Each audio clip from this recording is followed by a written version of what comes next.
Hi friends, Alicia here. Wanted to do a reading from a book that really does a beautiful job of reinforcing the power of mindfulness and being in the moment, as well as strategies on how to get there in a really uniquely well-spoken, well-presented way.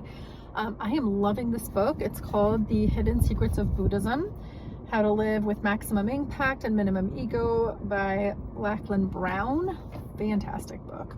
I'm also at the same time going through The Power of Now by Eckhart Tolle in our Monday night book study, and we just voted in our next book, which is going to be Bring Me the Rhinoceros, the version with the yellow cover with the bird on it, by John Tarrant, and I am super excited to read that book next. I've had it on my shelf for years. It is a book on Zen koans, which are basically ways to challenge our assumptions and to remain curious to the surprises that the world often has, that if we look at the future through the lens of the past, we are really limiting our view of what we might be able to manifest, we might experience, what we might perceive.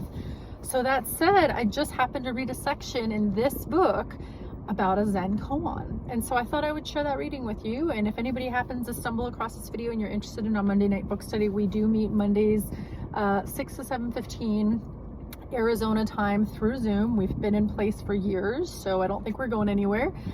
So you are more than welcome to reach out to me and express your interest. Tell me what you're most interested in, and we can see if it's a good fit. Okay, that said, so I'm going to be reading just briefly from chapter 11, Being Awake, Samasati. This is from the Eightfold Path of Buddhism, and specifically this one's on the right mindfulness path. So, opening the chapter, how does one stay mindful? Where feelings are known as they arise, known as they persist, known as they pass away. Thoughts are known as they arise, known as they persist, known as they pass away. Perceptions are known as they arise, known as they persist, known as they pass away. This is how a monk stays awake. And that's a passage by Siddhartha Gautama Buddha. A couple pages in, there's a section, Notice, Observe, Accept. A Buddhist koan. Once upon a time, as a man was walking through a forest, he saw a tiger peering out at him from the underbrush. As the man turned to run, he heard the tiger spring after him to give chase. Barely ahead of the tiger, running for his life, our hero came to the edge of a steep cliff. Clinging onto a strong vine, the man climbed over the cliff edge just as the tiger was about to pounce.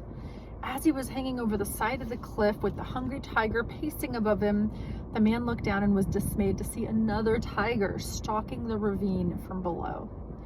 Just then, a tiny mouse started from a crack in the cliff face above him and began to gnaw at the vine. At that precise moment, the man noticed a patch of wild strawberries growing from a clump of earth near where he dangled. Reaching out, he picked one. It was plump and perfectly ripe. Warmed by the sunshine, he popped the strawberry into his mouth.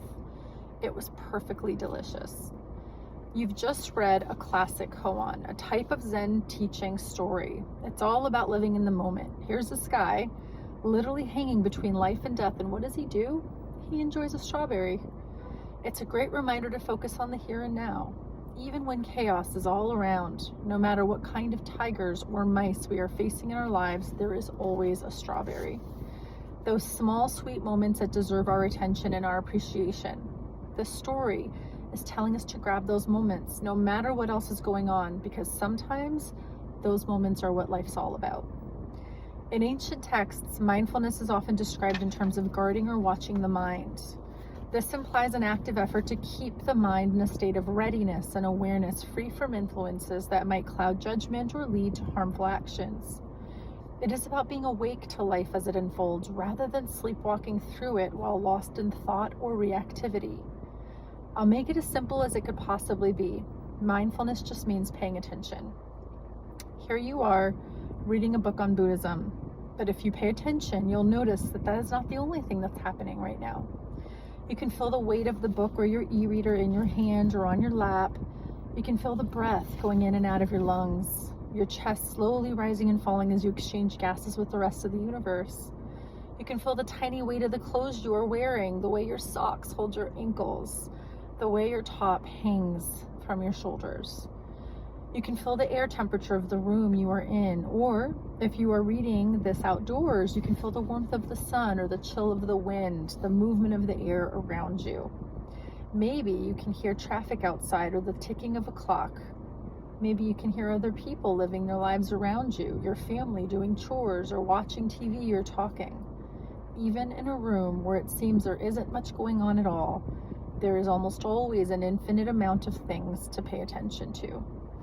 So I would ask you to consider, what things might you be taking for granted around you right now?